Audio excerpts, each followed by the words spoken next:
Rasulullah sallallahu alaihi wasallam described about date fruit as La yaju'u ahla baytin indahumut tamr. A house with dates fruit will never be hungry.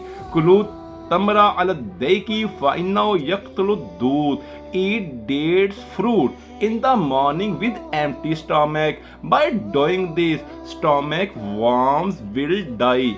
Diet is incomplete without date fruit. The best food of Sahri is dates fruit, and there is a cure of every disease in it.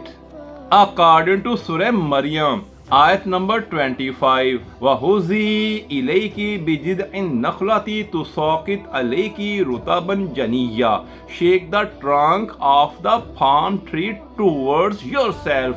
Fresh and ripe dates shall fall upon you. Man wajada tamran fal yaftur alayh.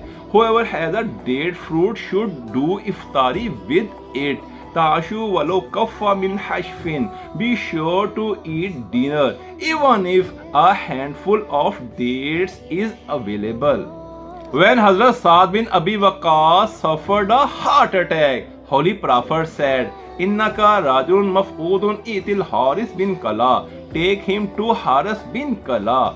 فإنه رجل يطبب فليأخذ سبع تمرات من أجوة المدينة فليجعهن بنواهن ثم ليلد لك بهن. The Hakim should feed him 7 ajwa dates of Medina with their kernels. Rasulullah sallallahu alaihi wasallam used Nabi's sharbat, which is prepared by soaking dates in water.